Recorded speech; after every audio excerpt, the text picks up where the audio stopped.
요한복음 강의 55번째 시간입니다. 오늘은 영화 이야기로 설교를 시작할까 합니다. 며칠 전에 어스틴에서 일본인 교회를 목회하시는, 거기도 개척교회인데요, 목사님으로부터 카톡을 받았습니다.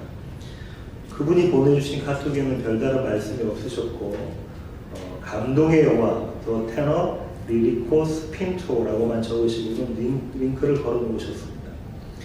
일을 마치고 집에 들어와서 저녁을 먹고 설교 CD를 굽는 등 이것저것 하다가 늦은 시간에 이 영화를 보았습니다.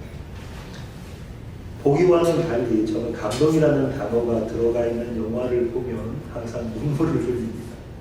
그날 밤도 여지없이 눈물을 닦았습니다. 어느 사이트에 올라온 이 영화에 대한 설명을 제가 한번 읽어보겠습니다.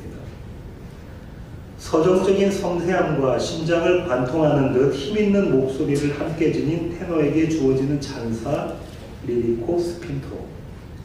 아시아 오페라 역사상 100년에 한 번 나올 만한 목소리라 주목받으며 최고의 리리코 스핀토로 떠오른 한국인 성악가 배재철은 유럽 오페라 스타이다.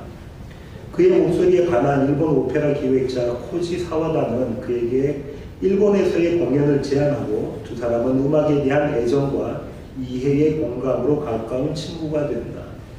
새 오페라 무대를 준비하던 배재철은 갑상선 암으로 쓰러져 갑작스럽게 수술을 받게 되고 수술 과정에서 성대 신경이 끊기면서 노래는커녕 말하기도 버거운 상황에 이른다. 목소리를 잃은 재철을 더 안타깝게 지켜보는 아내 유리와 친구 사와다는 그의 성대가 회복될 수 있는 방법을 찾기 시작하는데, 영화에 대한 설명은 이것으로 끝이 납니다. 영화 이야기는 여기까지만 하겠습니다. 오늘 본문으로 돌아가서 본문의 배경에 대해서는 몇 주 전에 이미 말씀드렸습니다. 한 번 더 말씀드리면 요한복음 13장부터 16장까지는 6월절 전날 마지막 만찬 후, 그러니까 주님께서 붙잡히셔서 돌아가시기 바로 그 전날인 말입니다. 제자들에게 들려주시는 예수님의 말씀이 13장부터 16장까지입니다. 따라서 오늘 본문은 그들을 떠나시는 예수님께서 세상으로 향하는 그들에게 주시는 당부의 말씀, 당부의 메시지입니다. 마치 지방에서 살다가 서울에서 학교나 직장을 다니려고 떠나는 자녀에게 당부하는 부모님과도 같이 말입니다. 경상도 버전으로 제가 읽겠습니다. 항상 차조심하고 삼시세끼 밥 잘 챙겨 먹고 그것도 후다닥 먹지 말고 꼭꼭 씹어 먹으라. 알았지? 그리고 꼭 이 말을 덧붙입니다. 자녀가 만약 아들이라면 여자 조심하고 불려시 같은 여자가 왼수다. 아들이 아니라 딸이라면 정확히 반대로 이야기합니다. 남자 조심하거라. 세상에 믿을 남자는 아버지하고 오빠밖에 없다. 명심하거라. 이런 당부의 말씀 중에 한 부분이 바로 오늘 본문의 말씀입니다. 우리는 지난 시간에 16절에 나오는 이는 너희로 가서의 가다의 원어인 헬라어 휴파고를 set them apart, 즉 세상과 분리되어로 해석했었습니다. 그래서 자연스럽게 뒤에 나오는 열매를 나는 죽고 그리스도가 사는 복음의 삶이라고 연결시켰습니다. 그리고 농부되신 하나님께서 지금 또 그 일을 우리 안에 하고 계신다고 결론 지었습니다. 여기서 한 번 더 강조하고 싶은 것은 성경의 해석은 동전의 양면과도 같다는 말씀입니다. 좀 더 정확히 말하자면 요한복음에는 빛에 속한 자와 어둠에 속한 자에 대한 구별에 대한 이야기입니다. 어둠에 속해 있던 자들을 빛에 속한 자들로 만드시는 하나님의 새 창조에 대한 이야기입니다. 그런데 이 어둠과 빛이 두 가지 측면을 가지고 있다는 것입니다. 하나는 나와 분리된 빛과 어둠이고 또 다른 하나는 내 안의 빛과 어둠입니다. 지난번 설교는 물론 내 안의 빛과 어둠의 측면에서 말씀드린 것입니다. 또 다른 한 면인 내 밖의 빛과 어둠으로 해석을 하면 헬라어 단어 휴파고는 고, 즉 가다로 해석됩니다. 대부분 그렇게 해석합니다. 그러니까 세상으로 가서 전도의 열매를 맺으라는 선교적 사명에 관한 이야기로 보는 것입니다. 그래서 제자들로 하여금 그 사명을 위해 기도하는 예수님의 당부로 이어지는 것이죠. 분명히 많은 해석입니다. 하지만 제가 지난 설교를 전자와 같이 해석한 이유는 휴파고, 즉 가서가 궁극적으로는 세상과 분리되어 세테모 파트로 귀결되기 때문입니다. 다시 말해서 나는 쇠하고 그는 흥하여야 하리라로 수렴되기에 서둘러 그렇게 결론을 말씀드렸던 것입니다. 그러나 성경 해석에는 동전의 양면처럼 두 측면이 있다는 사실과 그 양면은 떼려야 뗄 수 없는 불가분의 관계라는 사실을 명심하시기 바랍니다. 오늘 본문은 증인으로서의 삶을 살게 될 제자들의 사명과 관련이 있습니다. 27절이 이 사실을 뒷받침해 줍니다. 27절을 보시겠습니다. 너희도 처음부터 나와 함께 있었으므로 증언하느니라. 제자들을 사명자로 세상에 내보내시는 우리 주님께서 당부하시는 말씀을 요약해보면 이렇습니다. 오늘 본문을 요약한 것입니다. 이제 나는 너희를 떠나고 너희는 너희가 있던 세상으로 간다. 그런데 그 세상은 이전에 너희가 속해 있던 그런 세상이 아니다. 그렇게도 친했던 세상이 오히려 너희를 미워하고 그래서 너희를 박해할 것이다. 그리고 마침내 세상은 너희의 생명조차도 노릴 것이다. 도대체 무슨 말씀입니까? 주님의 말씀에 따르면 세상이 제자들을, 다시 말해 교회를, 그러니까 저와 여러분을 반드시 미워할 것이고 그래서 죽일 것이라는 말씀입니다. 심상치가 않습니다. 그리고 세상이 우리에게 그렇게 하는 이유는, 우리를 미워하고 박해해서 죽이기까지 하는 이유는, 그것은 첫째 우리가 예수님께 속했기 때문이고, 둘째 예수님이 우리를 택하셨기 때문이고, 마지막으로는 세상의 하나님을 모르기 때문이라고 주님은 본문에서 말씀하고 계십니다. 다시 정리해 보겠습니다. 주님은 지금 우리에게 이렇게 말씀하시는 것입니다. 우리가 세상이 아닌 그리스도 예수께 속해 있기 때문에 세상은 우리를 미워해서 반드시 저와 여러분을 죽일 것이다. 그런데 어떻게 하죠? 저와 여러분이 이렇게 잘 살고 있습니다. 우리의 삶 가운데 세상이 우리를 미워하는 것을 도대체가 발견할 수가 없습니다. 주님의 이 말씀을 뒤집어서 생각해보면 세상이 저와 여러분을 미워하지 않는다면, 잘 들어보십시오. 만약 세상이 저와 여러분을 미워하지 않는다면, 그래서 지금 우리를 죽이고 있지 않다면 우리가 하나님을 모르고 있는 것이 되고 우리가 주님께 속하지 않았다고 결론 지을 수가 있게 됩니다. 그렇죠? 그렇다면 여기 앉아있는 우리 모두는 가짜인가요?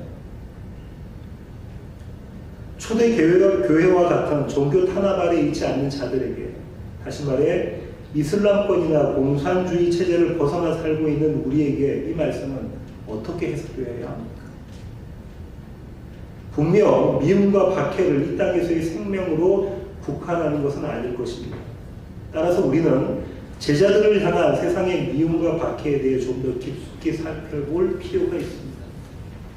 과연 세상의 미움과 박해는 무엇인지를 말이죠.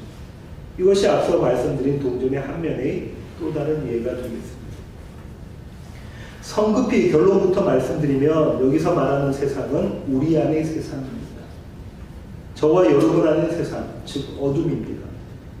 요한계시록의 표현으로는 땅에 속한 것들이고 바울 사도의 시각으로는 사망밖에는 생산해낼 수밖에 없는 옛사람이 그것입니다. 바로 세상이 그리스도께 속한 우리를 미워하고 핍박하는 것입니다. 우리 안에 있는 그 세상. 사도는 그의 서신서에서 이 세상의 미움과 박해를 설명합니다. 요한 1서 3장 13절을 찾아보시겠습니다. 요한 1서 3장 13절. 형제들아, 세상이 너희를 미워하여도 이상히 여기지 말라.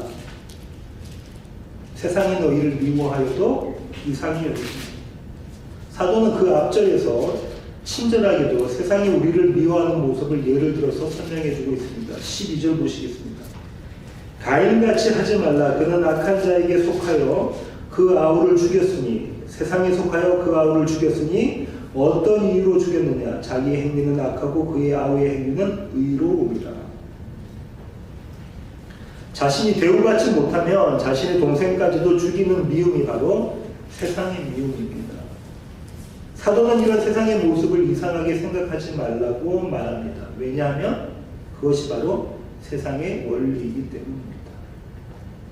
성경 전체는 이 세상의 미움과 박해에 대한 이야기로 가득 차 있습니다. 오늘은 출애굽 사건만 살펴보도록 하겠습니다. 이집트의 노예로 연맹했던 이스라엘 백성들을 하나님께서는 하나님의 놀라운 기적을 통해서 그곳에서부터 그들을 끄집어내십니다. 그리고 도저히 상상할 수 없는 방법으로 그들로 하여금 홍해를 건너시게 만듭니다. 그리고 이제 그들 앞에 광야의 생활이 시작됩니다. 그러나 이내 그들은 하나님께 불평과 원망을 내어놓습니다. 출애굽기 16장 3절입니다. 이스라엘 자손이 그들에게 이르되 우리가 애굽 땅에서 고기 가마 곁에 앉아있던 때와 떡을 배불리 먹던 때에 여호와의 손에 죽었더라면 좋았을 것을 너희가 이 광야로 우리를 인도해내어 이 온 회중이 죽여 죽게 하는도다. 이렇게 불평과 원망으로 가득 찬 그들에게 하나님께서는 하나님의 식량을 주십니다. 13절로 15절입니다. 저녁에는 메추라기가 와서 진에 덮이고 아침에는 이슬이 진 주위에 있더니 그 이슬이 마른 후에 광야 지면에 작고 둥글며 서리같이 가는 것이 있는지라. 이스라엘 자손이 보고 그것이 무엇인지 알지 못하여 서로 이르되 이것이 무엇이냐 하니 모세가 그들에게 이르되 이는 여호와께서 너희에게 주어 먹게 하신 양식이라. 그리고 그들은 그 식량에 이름을 붙입니다. 31절입니다. 이스라엘 족속이 그 이름을 만나라 하였으며 가시같이 희고 맛은 꿀 섞은 과자 같았더라. 히브리어 만나의 뜻은 이것은 무엇이냐입니다. 영어로는 What is this? 15절이 그 배경입니다. 15절에 이것이 무엇이냐가 바로 만나라는 뜻인데 히브리어로는 만입니다. 만. 어떻게 해석하냐면 what 이렇게 해석합니다. what. 구약 헬라어 성경은 70인역 셉튜전에서는 이것을 what is this로 번역했습니다. 그래서 우리 성경도 그렇게 번역하고 있습니다. 한번 생각해 보십시오. 이스라엘 백성은 아마도 처음에는 희고 꿀 섞인 과자 같은 맛있는 만나를 보고 신기하게 생각해서 이게 뭐야? 로 이름 붙였을 겁니다. 하지만 시간이 흐르자 그들이 이 만나를 보는 생각이 달라졌습니다. 민수기 11장 5절로 6절입니다. 민수기 11장 5절로 6절입니다. 우리가 애굽에 있었을 때에는 값없이 생선과 오이와 참외와 부추와 파와 마늘들을 먹은 것이 생각나거늘 이제는 우리의 기력이 다하여 이 만나 외에는 보이는 것이 아무것도 없도다 하니. 이 만나 외에 이제 그들은 하나님의 식량인 만나를 이게 뭐야? 도대체 이게 뭐냐고 로 바꾸어 봅니다. 생선과 오이와 참외와 부추와 파와 마늘 대신 주어진 음식으로서의 만나. 그들의 기대와는 너무도 거리가 먼 하나님의 식량 만나를 보고 그들이 그것을 이렇게 봅니다. 빌어먹을. 이게 뭐야?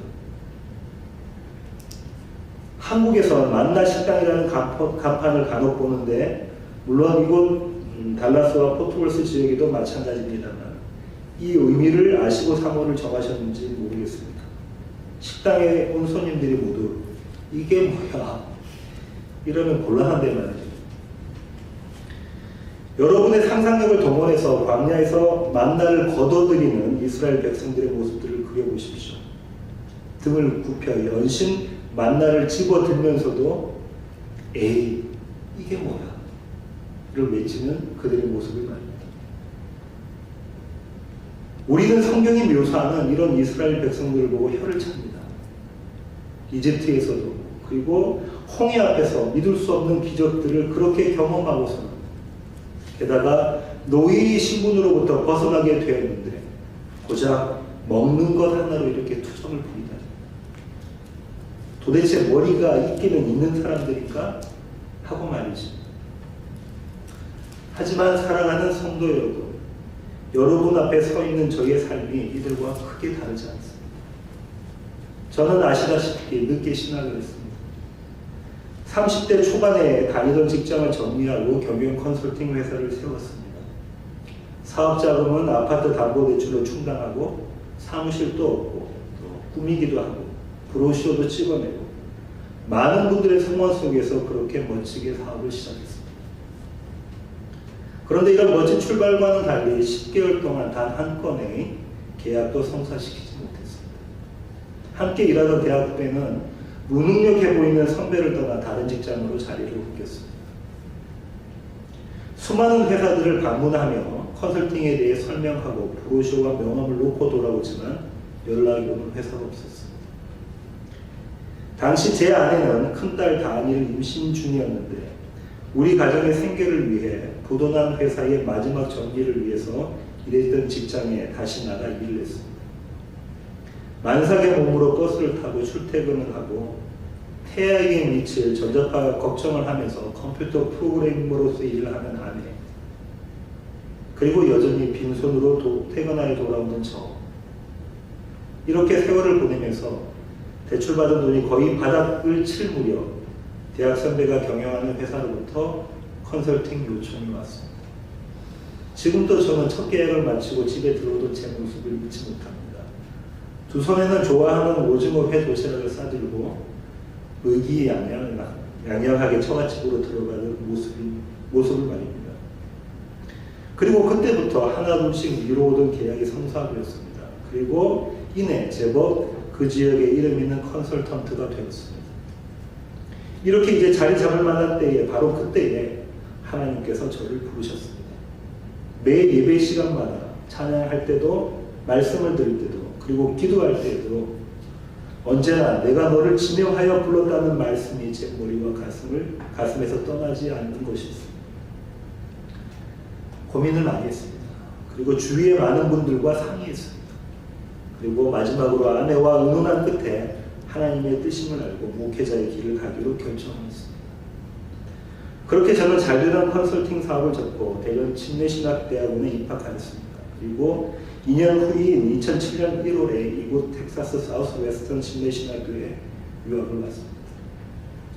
이곳에서 공부하느라 그나마 재산이라고 있던 아파트도 팔아먹고 원래의 꿈과는 달리 한국으로 돌아가는 대신에 이곳에서 공동 개척해서 저는 지금 여러분과 함께하고 있습니다. 그런데 말입니다, 여러분. 일을 마치고 지친 몸으로 집으로 돌아가는 차 안에서 시간에 좁혀 오늘처럼 설교 준비가 부실하다고 느낄 때면, 그리고 이제 50이 다 되었는데 라는 생각이 들 때마다 여지없이 제 입에서 저도 모르게 이 말이 튀어나옵니다. 이게 뭐야? 도대체 이게 뭡니까? 주님, 이만큼 포기하고 헌신하고 준비하고 노력했으면 뭐 하나라도 짱하고 있어야 하는 것 아닙니까? 아니, 짱하는 목회는 처음부터 바라지도 않았습니다. 그냥 지금보다 좀 더 많은 성도들과 함께하며 목회만 전념할 수 있는 형편을 주셔야 하는 것 아닙니까? 이게 도대체 뭡니까? 듣도 보도 못한 만나라니.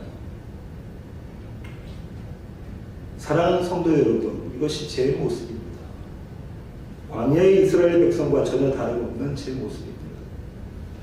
그들처럼 여전히 나의 계획과 나의 기대와 나의 욕망이 제 삶과 심지어는 목회까지에도 기준이 되고 있는 것입니다.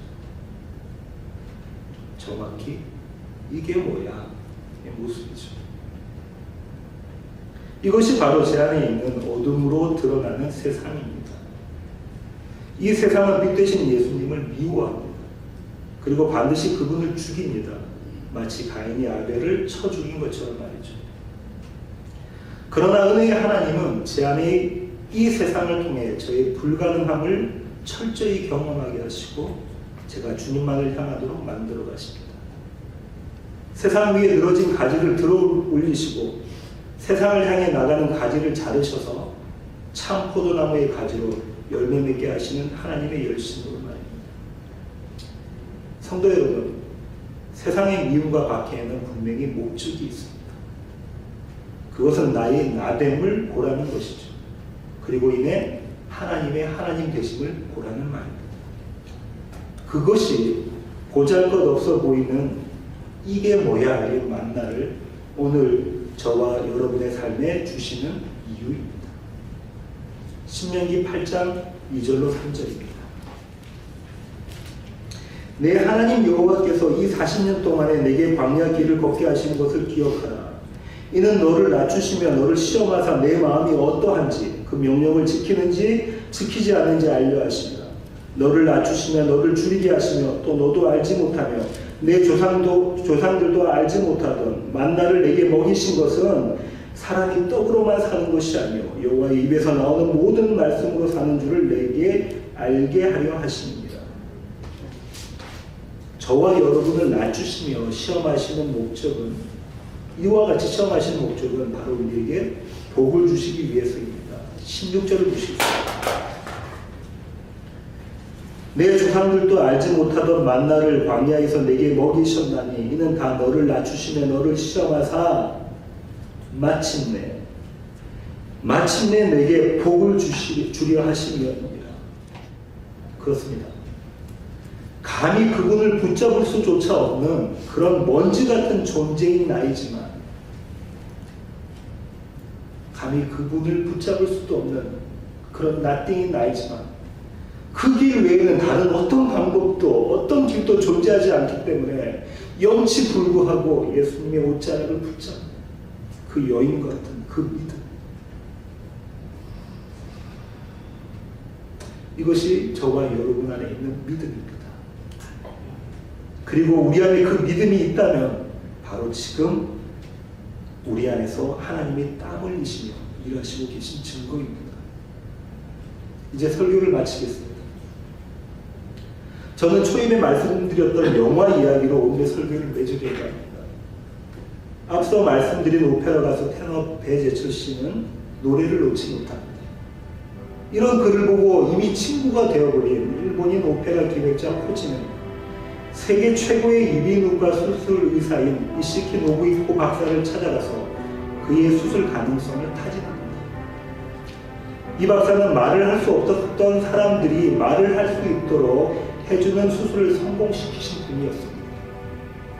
세계 최고였죠. 하지만 노래를 부를 수 있도록 그것도 성악을 할 수 있도록 하는 그런 수술을 하신 적은 없었던 분입니다. 그러나 코지의 간절함을 읽은 박사님은 배재철 씨의 수술에 동의합니다. 부분 마취를 하고 수술대 위에 누워있는 배재철 씨에게 의사는 가장 좋은 목소리가 나오는 순간에 목젖을 고정시키겠다고 말합니다.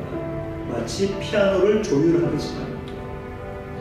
그리고 수술 마지막 즈음에 그에게 노래를 한 곡 부르라고 요청합니다. 그때 이 성악가 배재철 씨가 부른 노래가 주 하나님 지으신 모든 세계입니다. 수술은 성공적으로 끝났습니다. 하지만 예전과 같은 목소리는 아니었습니다. 이런 어려움에도 불구하고 연습광이었던 그는 또다시 열심히 연습을 합니다. 그리고 마침내 일본인 친구 코지의 도움으로 그의 제2의 무대가 마련됩니다. 그러나 공연을 앞두고 검사를 하던 중 그는 한쪽 폐의 신경까지도 망가져서 성악의 생명과도 같은 긴 호흡을 할 수 없다는 사실을 듣게 됩니다. 또 다른 청천벽력과도 같은 이 소식을 들은 배재철 씨는 공연을 포기한 채 일본의 거리를 헤매입니다. 한참을 그렇게 거리를 배회하고 시간을 보낸 그는 다시 오페라 극장으로 발걸음을 돌립니다. 극장 입구에서 코지를 만난 그는 친구에게 이런 멋진 대사를 던집니다. 코지, 이상하게 들릴지 모르겠지만 나 이런 생각이 들었어. 어쩌면 병에 걸린 게 더 좋았던 것 같아. 이제야 알았어. 가장 중요한 게 무엇인지, 왜 노래를 해야 하는지. 비록 형편없는 목소리지만 단 한 명이라도 내 노래를 듣고 싶어 한다면 난 노래할게. 최선을 다해서. 테너 베제츠 씨는 망가진 그의 삶을 바라보면서 이게 뭐야? 이 만나를 외칩니다. 그러나 그에게 주어진 광야에서의 만나는 그가 전에 알지 못했던 참 만나의 의미를 그에게 가르쳐줍니다. 그가 찾은 진정한 만나를 그는 그의 제2의 무대에서 부릅니다. 바로 찬송가 305장 어메이징 그레이스입니다. 저는 이 노래를 함께 부르기를 원하는데 1절과 2절은 우리 김영수 목사님과 진희 사모님께서 불러주십시오. 찬송가 305장입니다.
더 테너 리리코 스핀터의 포스터에는 이런 문구가 큼직하게 적혀 있습니다. 모든 것을 잃은 순간 최고의 무대가 시작됩니다. 성도 여러분, 왠지 저에게는 이 영화의 포스터의 문구가 요한복음 3장 30절의 침례 요한의 고백으로 들립니다. 그는 흥하여야 하겠고 나는 쇠하여야 한다. 이 시간 다 같이 일어나셔서 침례 요한의 말로 함께 어메이징 그레이스의 나머지 3절과 4절을 보시고 이제껏 내가 산 것도 주님의 은혜라.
하나님 그렇습니다. 세상의 미움과 박해가 내 안에 있습니다. 하나님 아니시면 손살같이 세상으로 달려갈 저희입니다. 매일의 삶 가운데 이게 뭐야를 외치는, 도대체 이게 뭐야를 외치는 저희들의 삶입니다. 하지만 내 안에 하나님께서 일하셔서 이런 나로 하여금 이 대신 주님을 붙잡게 하십니다. 하나님, 이것이 어메이징 그레이스입니다.